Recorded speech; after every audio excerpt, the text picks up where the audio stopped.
The Valari Dominion had ruled the stars for 12,000 years. Their empire stretched across 300 star systems. They had conquered 47 different species.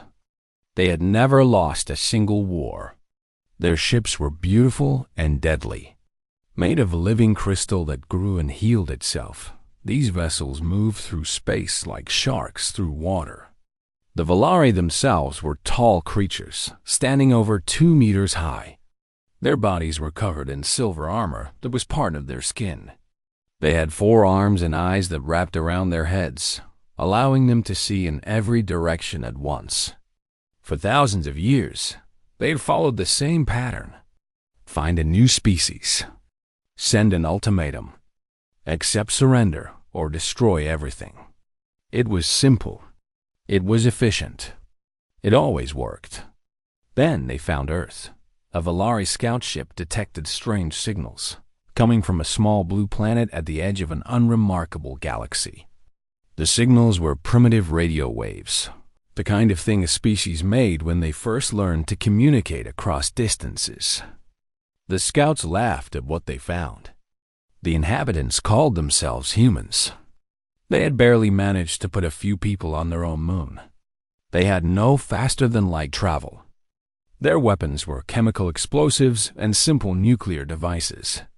The scout commander sent his report to the Dominion High Council. Easy target. Minimal resistance expected. The planet had good resources and the population could be used as slave labor. Ambassador Telos was chosen to deliver the ultimatum. He was 300 years old, experienced in breaking the spirits of lesser species. He had personally overseen the conquest of 6 worlds. This mission, he thought, would be the easiest of his career. His fleet of 300 warships arrived in Earth's solar system on a Tuesday morning, Earth time. They'd positioned themselves in orbit, their crystal hulls reflecting sunlight like 1,000 evil stars. Captain Park Do-hyun was on duty at the Korean Space Defense Force headquarters when the first transmission came through. He was 43 years old, a quiet man who rarely raised his voice. His colleagues often said that nothing seemed to surprise him. He had the kind of calm that made other people nervous. He listened to the alien message 3 times, translating it carefully. Then he read it once more to make sure he understood correctly. The message was simple. Surrender all planetary resources. Accept Valari rule. All humans would become property of the Dominion. Resistance would result in complete extinction. The humans had 6 hours to respond. Captain Park saved the file and sent it to General Kim Yuna. General Kim was 61 years old. She had gray hair that she kept short and a face that showed every year of her difficult life. She had survived 3 wars on Earth itself. She had seen what humans could do to each other. She had no patience for threats. She read the alien ultimatum while drinking her morning coffee. Her aide, Lieutenant Beat Jisu, stood nearby, waiting nervously. When the general finished reading, she did something unexpected. She laughed. It was not a small laugh. It was a deep, genuine laugh that made Lieutenant Beak step back in surprise. "They want our surrender?" General Kim asked. "Have they studied us at all?" Lieutenant Beak was not sure how to answer. "General, they have 300 warships. Our entire space fleet is 12 vessels. We cannot win this fight." General Kim looked at her young aide with something like pity. "Lieutenant, humans have been fighting since we climbed down from the trees. We fight over land. We fight over ideas. We fight over things that happened 1,000 years ago. We have weapons that can destroy our entire planet, and the only reason we haven't used them is because we couldn't agree on who to use them against." She stood up and walked to the window. The sky was clear and blue. Somewhere up there, 300 alien ships waited for humanity to kneel. "Do you know what we call a species that threatens our children?" General Kim asked. Lieutenant Beak shook her head. "Dead," the general said. "We call them dead. They just don't know it yet. The response to the Valari was broadcast on all frequencies. General Kim wrote it herself. It said, "The people of Earth decline your generous offer. We suggest you reconsider yours." Ambassador Tellus received the message and showed it to his tactical officers. They found it amusing. A species with such primitive technology, showing such foolish pride. It was almost sad. "Begin the first bombardment," Tellus ordered. "Something small. Destroy an unpopulated area. Show them what our weapons can do. They will surrender quickly after that." The Valari did not know many things about humans. They did not know that humans had been preparing for alien invasion since the 1950s. After humans saw strange lights in their skies, their governments had begun to prepare. Secret bunkers were built deep underground.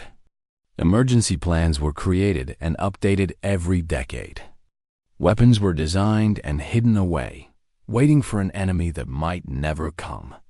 They did not know about the nuclear submarines hiding in every ocean. They did not know about the satellites that looked like weather monitors but carried missiles. They did not know about the underground bases where scientists worked on technologies that were decades ahead of what the public knew about. Most importantly, they did not know what humans became when they were truly angry. The first Valari bombardment hit the Pacific Ocean. They targeted empty islands, just as Ambassador Tellus had ordered.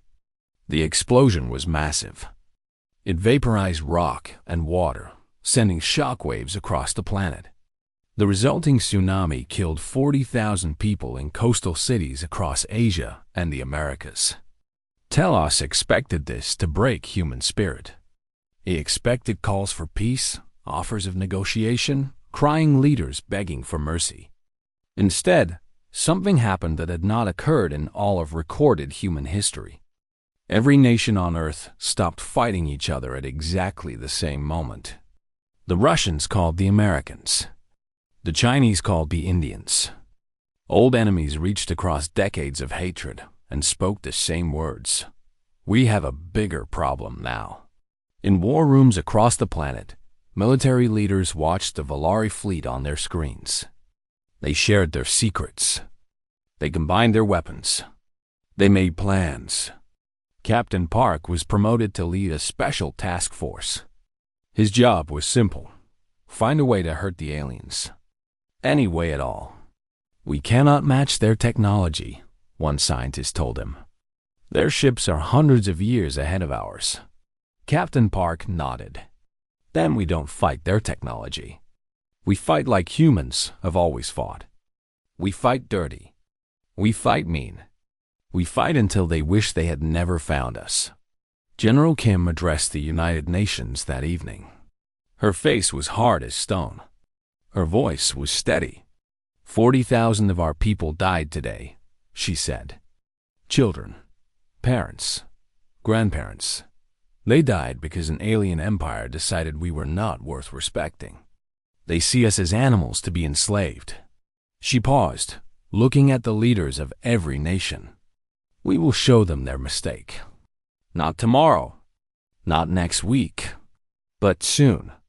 And when we do, the galaxy will remember what happens when you threaten the human race." Above Earth, Ambassador Tellus watched the planet with his many eyes. He saw cities that should have been in chaos. Instead, he saw lights coming on in military bases around the world. He saw ships launching from hidden platforms. He saw a species that should have been afraid, instead looking up at his fleet with something that looked like hunger.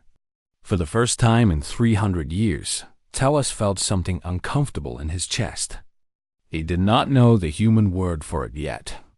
The word was doubt. He pushed the feeling away. They were just primitives. His fleet could destroy them easily. There was nothing to worry about. He was very wrong.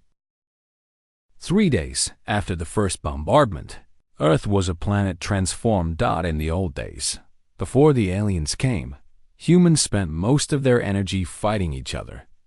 They argued about borders and religions and politics. They built walls between their nations. They pointed weapons at their neighbors. Now, all of that was gone. The walls came down overnight. The weapons turned outward. Every military on Earth became one military with one goal: survival. Captain Park Do-yeon stood in a massive underground bunker somewhere in the Korean mountains. The location was so secret that it had no name, only a number.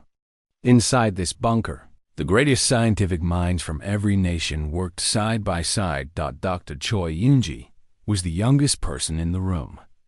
She was 34 years old, small in body but fierce in spirit.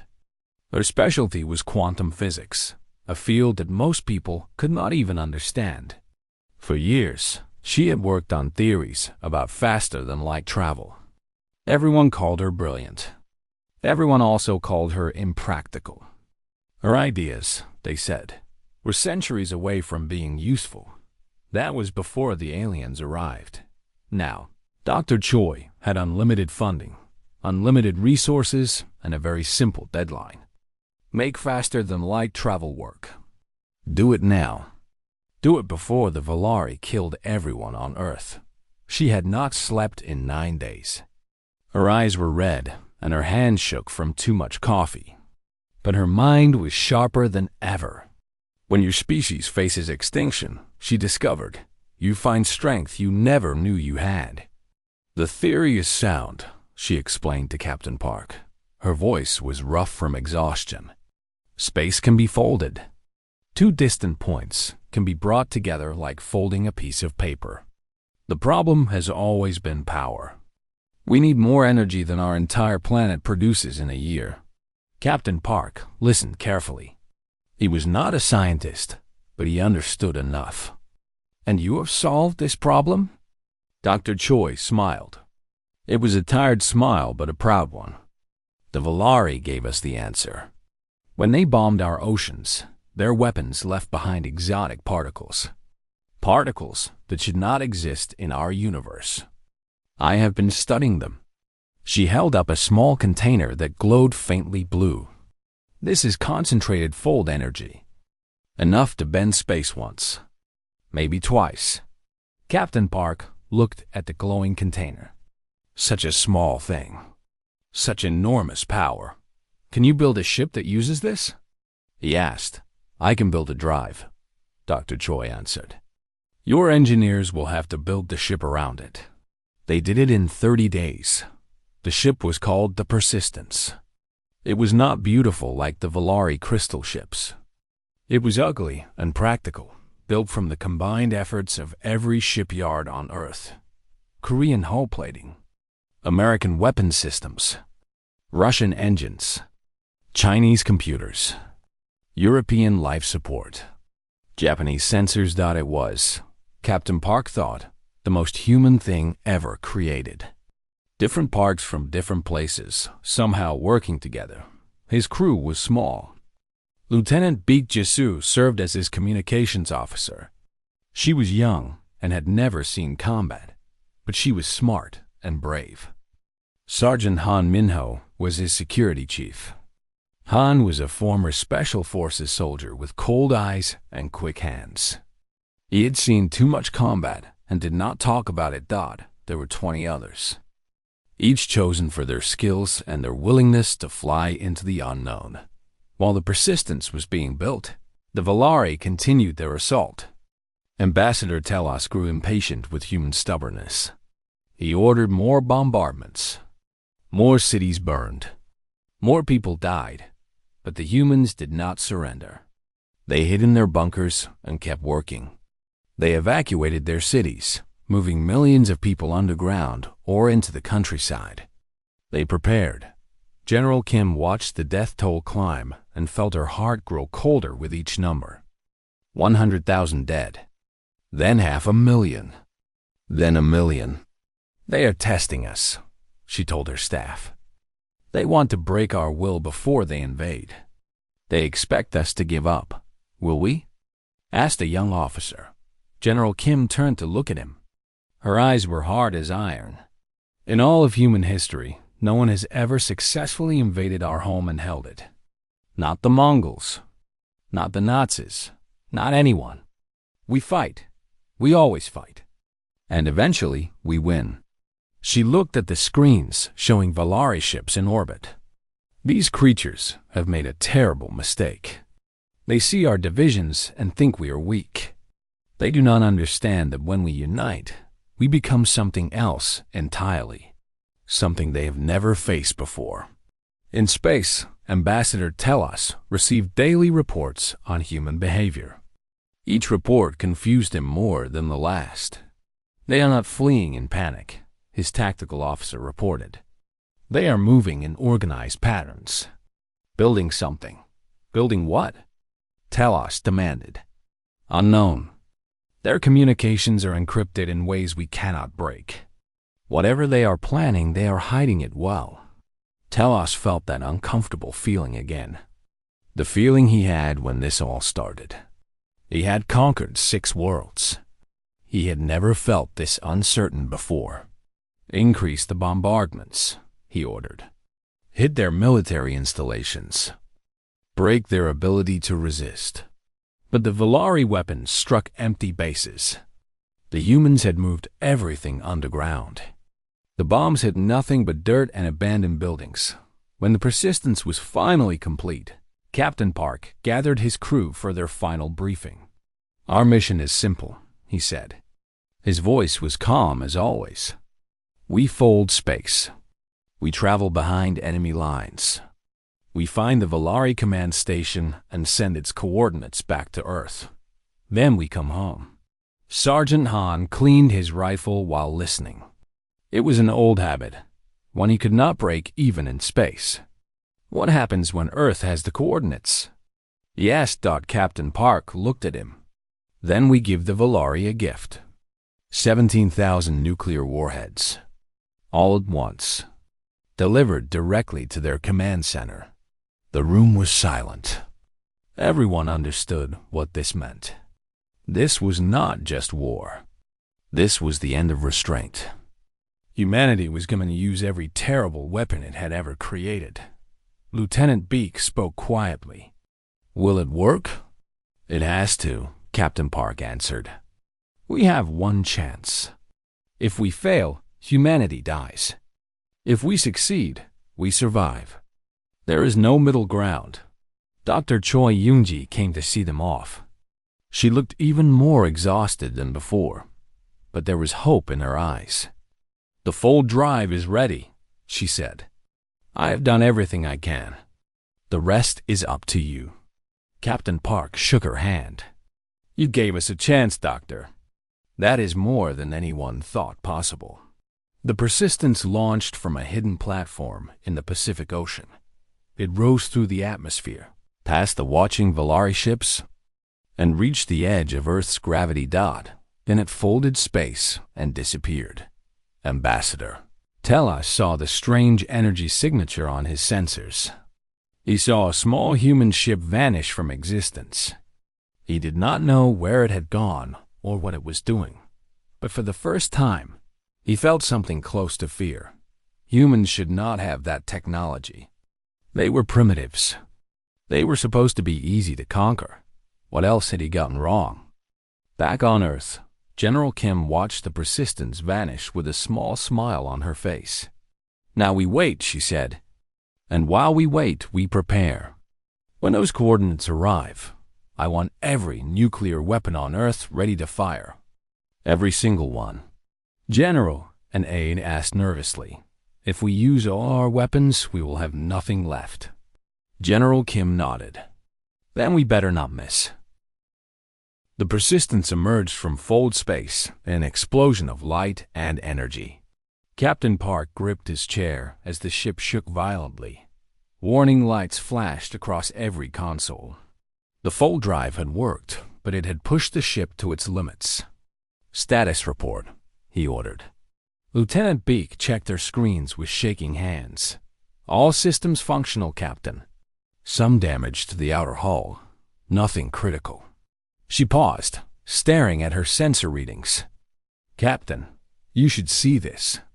The main view screen came to life, showing what lay before them. They had expected to find the Valari command station, a single large structure protected by warships. What they found was something much worse. Stretching across their entire field of vision was a massive industrial complex. Hundreds of space stations connected by tubes and cables, all surrounding dead and dying planets. Millions of lights flickered from countless windows. And everywhere, there were slaves. Dr. Choi's full drive had brought them to the heart of the Valari Empire. This was where the Dominion processed the species it conquered. Billions of beings from dozens of different worlds, working in terrible conditions, building weapons and ships for their masters. Sergeant Han stood beside the view screen, his face showing no emotion, but his hands had tightened into fists. They did not just conquer these species, he said quietly. They are using them until they die. Lieutenant Beak was crying silently. There are children down there, on that station. I can see their life signs. Children working in factories. Captain Park felt something cold settle in his chest. He had come here to find coordinates for a military strike. He had found an atrocity beyond imagination. The Persistence drifted silently through the complex, its stealth systems hiding it from Valari sensors. They saw everything. They recorded everything. One species looked like tall birds, their feathers gray and broken. They had once been artists and musicians, their file said. Now they sorted metal in processing plants. Another species was small and furry, with large eyes built for seeing in darkness. They had been scientists and explorers. Now they cleaned waste from reactor cores, dying slowly from radiation. The Tyranni were among the oldest enslaved species. They looked somewhat like humans, but taller and thinner, with skin the color of copper. They had resisted the Valari for almost a century before falling. That was 8,000 years ago. They had been slaves ever since. On a station called Processing Center 12, an old Tyranni named Veth worked at his usual post. He had been a teacher once long ago. Now he assembled weapon components for 14 hours every day. He did not remember what freedom felt like. Then his communication device crackled with static. This was unusual. Slaves were not supposed to receive transmissions. Their masters controlled all information. A voice spoke. It was strange and alien, but somehow warm. This is Captain Park Doyen of Earth. We are at war with the Valari Dominion. Veth stopped working. Around him, other Tyranni looked up from their stations. If you want to be free, we will help you, the voice continued. If you want to fight, we will arm you. If you simply want to survive, stay out of our way. But know this, we did not come here to negotiate. We came here to win. The message repeated across the entire slave network. 47 species heard it. Billions of beings who had forgotten hope suddenly remembered what it felt like. On Processing Center 12, Veth looked at his fellow slaves. They looked back at him with new light in their eyes. Who are these humans? A young Tyranni asked. Veth did not know, but he knew what he had heard in that voice. He had heard fury. He had heard a species that looked at the Valari Empire and felt not fear, but offense. I do not know who they are, Veth answered, but I know what they are. They are enemies of our enemy, and that makes them our friends. Across the Empire, slaves began to whisper. They began to plan. For the first time in thousands of years, they began to hope. On the Persistence, Captain Park watched the reactions to his broadcast. The ship's computers tracked millions of communications suddenly flowing between slave populations. Captain, Lieutenant Beak said, they are organizing. The slaves. They are talking to each other across all the stations. Sergeant Han nodded approvingly. Good. When the Valari fleet comes for Earth, they will have problems at home. Rebellions. Sabotage. Their empire will burn from the inside. Captain Park felt the weight of what he had started. He had come here for a simple mission. Now he was sparking a revolution across an entire empire. "We still need to find a command station," he said. "That is our primary objective." They found it on the second day. The Valari High Command was located in the center of the Empire, on a station so large it could be seen from light years away. It was surrounded by a fleet of 50 warships, their crystal hulls glittering like diamonds. Captain Park studied the station carefully. This was where the leaders of the Valari made their decisions. This was where they planned their conquests.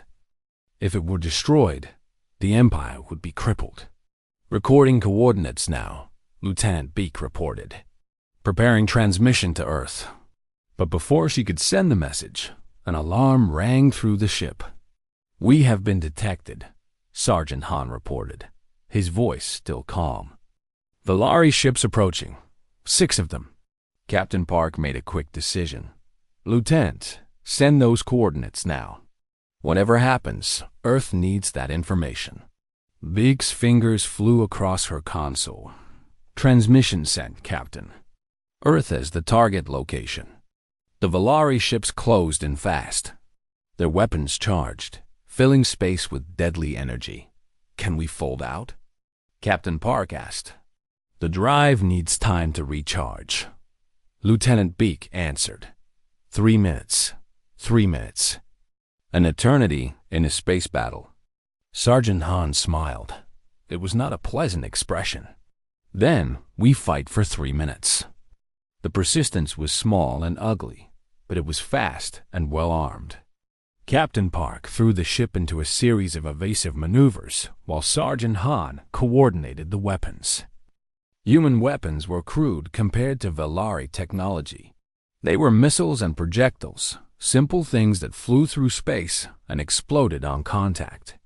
The Valari used energy beams that moved at light speed, impossible to dodge. But humans had learned something important over thousands of years of war. You do not have to be better than your enemy. You just have to be crazy enough to try things no one else would. Captain Park flew the Persistence directly at the lead Valari ship. He pushed the engines beyond their safety limits. Warning alarm screamed. "Captain, what are you doing?" Lieutenant Beak shouted. "Something stupid," he answered. At the last possible moment, he rolled the ship and fired every missile they had. The warhead struck the Valari vessel at point-blank range.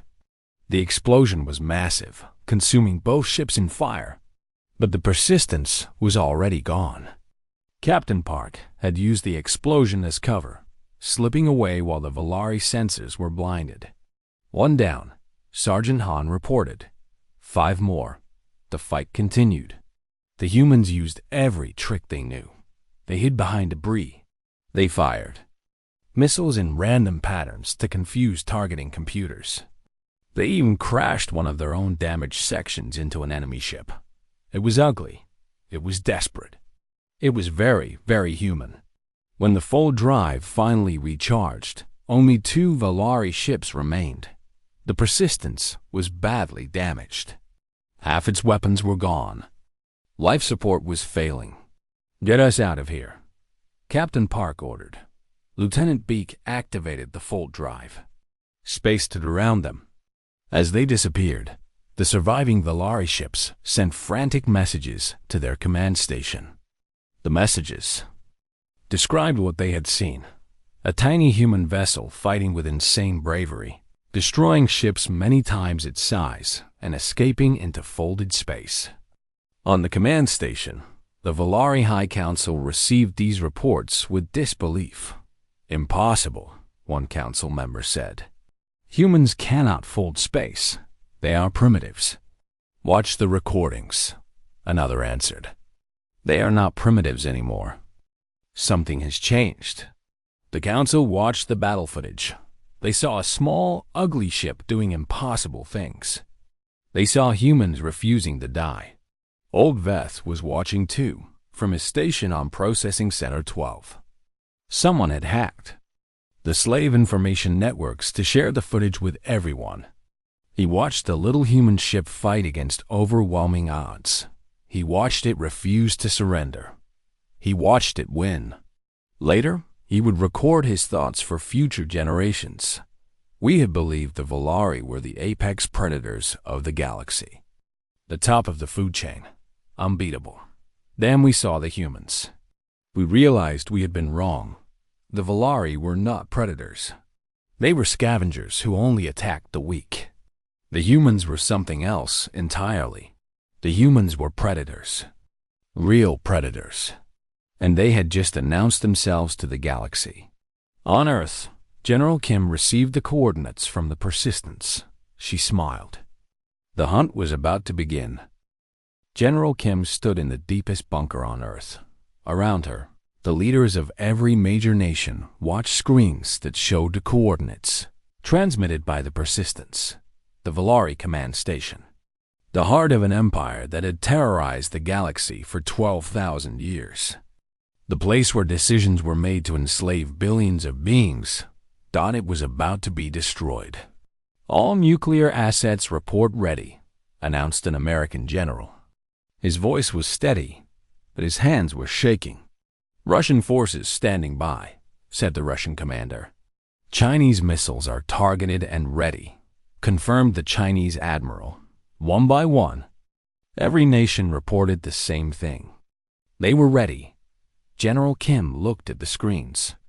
She thought about the 40,000 people who had died in the first bombardment. She thought about the millions who had died since. She thought about her grandchildren, hiding in a bunker somewhere in the mountains. Dr. Choi, she said, is the Fold Carter stable? Dr. Choi Yoonji sat at a console nearby. She looked like a ghost of herself, worn down by weeks without sleep. But her hands were steady on the controls. The corridor is ready, she answered. I can hold it open for approximately 30 seconds. That should be enough time for all warheads to pass through. 30 seconds. In 30 seconds, humanity would send its most terrible weapons across the galaxy. They would destroy an alien command center and 3 billion Volari civilians. General Kim felt the weight of that decision pressing down on her. 3 billion lives. More than had ever died in any human war. And she was about to give the order. Are we sure about this? Asked the British Prime Minister. His voice was quiet. 3 billion people. They're not all soldiers. Neither were the people they killed on our beaches, General Kim answered. Neither were the children they murdered in their bombardments. They started this war. We are going to finish it. The room was silent. Everyone understood what was about to happen. General Kim picked up the communicator that would broadcast to the Volari Empire. She had prepared a message to accompany the weapons. Open the channel. She ordered. Dr. Choi's fingers danced across her console. Channel open. They will hear you. General Kim spoke clearly. This message is for the Volari Dominion. You attacked our home. You killed our people. You threatened our children. We asked for peace. You answered with death. Now we answer with the same. She paused for a moment. You thought we were weak because we were divided. You thought we were prey because we had not traveled the stars. You were wrong. We are not prey. We are what happens when you give a species a reason to unite. We are what happens when you push peaceful people too far. We are humanity, and you have made us angry. She turned to her weapons officer. Fire everything. The full corridor opened above the Volari command station. It was a tear in space itself, glowing with strange energy. And then the missiles came. 17,000 nuclear warheads poured through the opening. They flew faster than light, crossing the galaxy in an instant. They spread out like the fingers of an angry god, reaching for everything in range. The Volari had perhaps 3 seconds of warning. 3 seconds to understand what was happening. 3 seconds to realize that the primitives they had dismissed had just reached across the stars to deliver death. Then the warheads detonated. The explosion was visible from neighboring star systems. A flash of light so bright that it burned the sensors of ships thousands of light years away. The command station vanished in an instant. The 50 warships around it were vaporized. 3 nearby colony worlds, caught in the blast radius, burned. In total, 3 billion Valari died in less than a minute. Ambassador Telos was still in orbit around Earth when the news reached him. His communications officer was crying, a strange sound from a species that rarely showed emotion. "The High Council is gone," the officer reported. "The command station is destroyed. Velar Prime, Velar Second, and Velar Third are burning. The civilian populations, they are gone. All of them." Telos felt his legs give way. He grabbed his command chair to stay upright. "How?" he asked. "They are primitives." "How did they do this?" "They folded space," his tactical officer answered. "They built a corridor from their planet to ours and sent their weapons through it. That technology should have taken them centuries to develop. They developed it in weeks, Ambassador. While we were bombing them, they were building." Telos looked at Earth through his view screen. The little blue planet. The home of a species he had dismissed as animals. He finally understood what he was facing. Humans were not advanced, but they were adaptable. They were not wise, but they were determined. They were not powerful, but they were ruthless beyond anything he had ever seen. They had taken their most terrible weapons and aimed them at his civilization. And they had not hesitated to fire. On Earth, there was no celebration. Captain Park had brought the damaged Persistence home. He stood in the command center with General Kim and Dr. Choi, watching the reports come in. 3 billion dead. An empire crippled in a single strike. "We did what we had to do," General Kim said. Her voice was flat. There was no pride in it. Dr. Choi was staring at her hands. The hands that had built the technology that made this possible. "I created this," she whispered. "I made this happen." Captain Park put a hand on her shoulder. "You gave us a chance to survive. The responsibility for how we used it is not yours alone. It belongs to all of us." Lieutenant Beak had returned from the Persistence. She was sitting in a corner, not speaking to anyone. Sergeant Han sat beside her, also silent.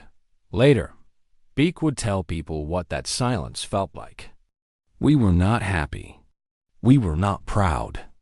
We had seen what war really looked like out there in the Empire. Billions of slaves working until they died. And now we had killed billions more. The scale of it was beyond understanding. We had survived, but something in us had died in the process. The Valari Empire began to crumble. Without the High Council to give orders. Different factions started fighting each other. The slave populations, inspired by Captain Park's broadcast, rose up against their masters. Across 47 worlds, beings who had been enslaved for thousands of years suddenly found hope. General Kim watched the reports of revolution spreading across the Empire. "The Valari are not finished," she said. "They still have hundreds of ships, thousands of soldiers. Eventually, they will reorganize and come for us. Then we prepare," Captain Park answered. "We build more ships. We train more soldiers. And when they come, we will be ready."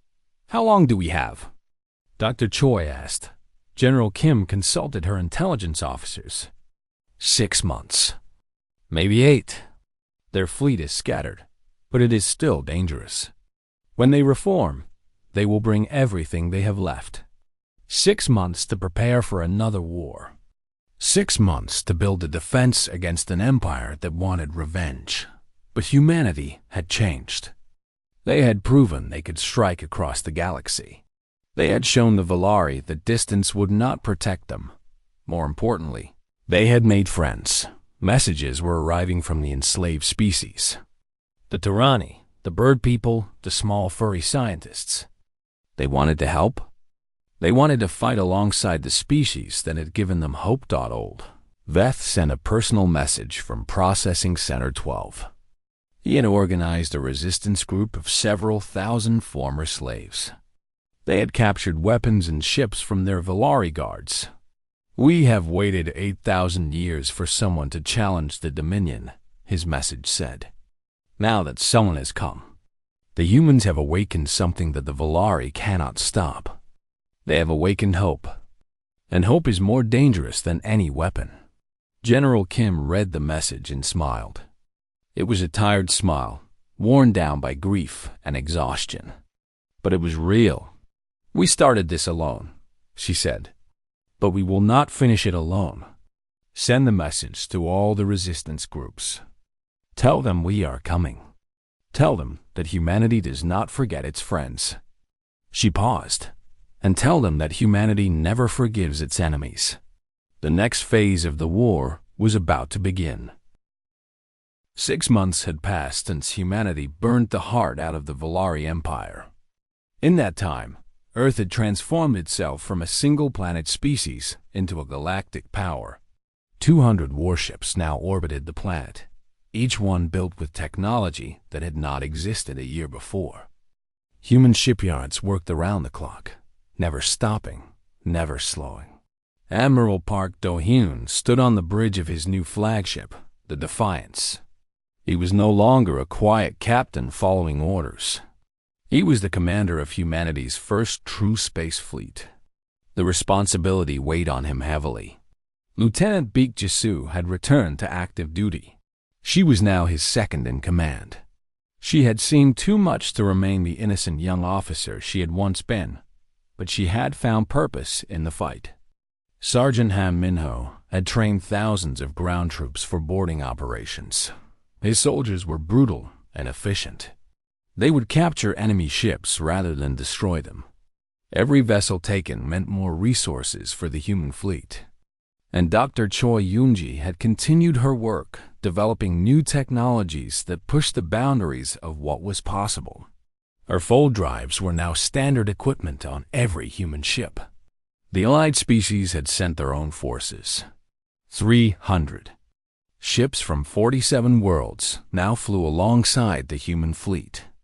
Most were outdated vessels, stolen or captured from the Valari. But they were crewed by beings who had spent millennia dreaming of freedom. Old Veth commanded a captured Valari cruiser that his resistance fighters had taken. He called it the Hope. When asked why, he simply said, "Because that is what the humans gave us." It seemed right to carry that name into battle. On the day the Valari fleet arrived, Admiral Park addressed all 500 ships under his command. "Today we finish what they started," he said. His voice was calm, as it always was. "They came to our world and demanded our surrender. They killed our people. They threatened our children. We answered with fire. And now they have come back, hoping to return the favor." He paused, looking at the screens that showed the approaching enemy. "They have 1,000 ships. We have 500. They have experience and technology. We have anger and determination. By all reasonable calculations, we should lose this battle." A grim smile crossed his face. "But humans have never been reasonable. We have spent our entire history doing things that should be impossible. Today will be no different. Today, we show them what happens when you wake up a species of survivors. Today, we show them why they should have left us alone." The battle began at the edge of Earth's solar system. The Valari came in a massive wall of crystal ships, their weapons already charging. They outnumbered the human fleet 2-1. Their commander, a veteran named Callus, who had survived the destruction of the command station, was determined to have his revenge. "Destroy them all," Callus ordered. "Leave nothing, not even debris. Make them an example to any species that dares to challenge the Dominion." The two fleets crashed together like waves against rocks. Human ships were not as elegant as Valari vessels. They were ugly, practical things built for war rather than beauty. But they had something the Valari did not understand. They were designed to fight dirty. Admiral Park ordered his fleet to execute maneuvers that no sane military would attempt. Human ships flew in tight formations, using each other as shields. They launched missiles in random patterns that confused enemy targeting systems. They rammed damaged vessels into healthy ones. The Allied ships fought with the fury of beings who had waited thousands of years for this moment. Tyranny gunners fired until their weapons melted. Small furry engineers worked to keep engines running while their ships burned around them. Bird-like pilots flew suicide runs against Valari battleships. On the first day, humanity lost 17 ships. The Valari lost 50. On the second day, the Defiance led a strike force directly into the enemy formation. Admiral Park guided his ship through a maze of weapons fire, always one step ahead of death. "The Persistence," Lieutenant Beak said quietly. "They destroyed it." Admiral Park saw the explosion on his screens. The ship that had started everything, the vessel that had carried humanity's first strike to the enemy, was gone. Its entire crew with it. He felt something cold settle in his heart. More friends dead. More sacrifices. "They will be remembered," he said. "After we win." The battle raged on. Both sides took terrible losses. The space between the fleets filled with debris and bodies. On the third day, Admiral Park made a decision that would change the course of the war. "All ships," he ordered, "prepare for synchronized fold." The bridge went silent. Even Lieutenant Beak looked shocked. "Admiral," she said carefully, "that has never been attempted." 200 ships folding at the same moment, appearing in the same location. "The calculations required are beyond anything we have done before." "Then let us hope Dr. Choi's computers are as good as she says they are." Across the fleet, fold drives charged. 200 human ships and 300 Allied vessels prepared to do something that should be mathematically impossible. The Valari commander Callus saw the energy signatures and felt a moment of confusion. What were the humans doing? Their ships were in the middle of combat. This was no time to retreat. Then all 500 Allied ships disappeared at once. They reappeared inside the Valari formation. The effect was immediate chaos. Human ships emerged from fold space surrounded by enemies. At point-blank range, the difference in technology mattered less. A missile did not need to be advanced to destroy a ship that was only meters away. Admiral Park found himself face-to-face with Commander Callus's flagship. The two vessels were so close they could almost touch. "Fire everything," Park ordered. Both ships unleashed their weapons simultaneously. Explosions ripped through space. Hulls cracked and burned. The Defiance was the faster ship. Admiral Park pushed his engines beyond their limits, circling the enemy vessel while his weapons hammered its shields. The Valari fired back, their crystal weapons cutting deep into the human ship. "Hull breach on Deck 7, Sergeant Hahn reported. He was on the bridge now, having come to protect his admiral. "Deck 9 is venting atmosphere. We are taking heavy damage." "So are they," Admiral Park answered. "Keep firing." The Valari flagship was dying. Its shields were failing. Its weapons were overheating. Commander Callus stood on his own bridge, watching his dreams of revenge burn away. He opened a communication channel. "Human," he said, "why do you not retreat? Your ship is crippled. You cannot survive." Admiral Park looked at the enemy commander on his screen. "Because we are human. We do not retreat. We do not surrender. We fight until we win or until we die. There is no third option." Callus stared at him with his many eyes. He finally understood what he was facing. These creatures were not rational. They did not calculate odds or preserve themselves. They fought with everything they had and never stopped. "You are monsters," Callus whispered. "No," Admiral Park answered. "We are survivors. There is a difference." The Defiance rammed the Valari flagship at full speed. Both ships exploded together, but Admiral Park was not on board. In the final seconds, Sergeant Hahn had dragged him to an escape pod and launched it. The Admiral watched his ship die from a tiny window in a tiny metal shell. The battle ended shortly after. With their flagship gone and their formation shattered, the remaining Valari ships scattered. Some fled. Some were captured.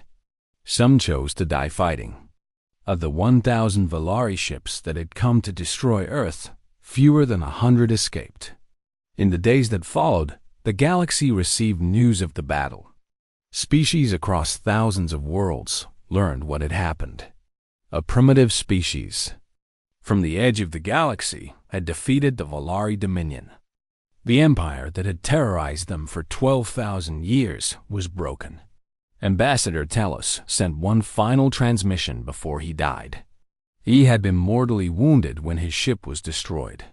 His message was recorded and broadcast across the galaxy by someone who found it.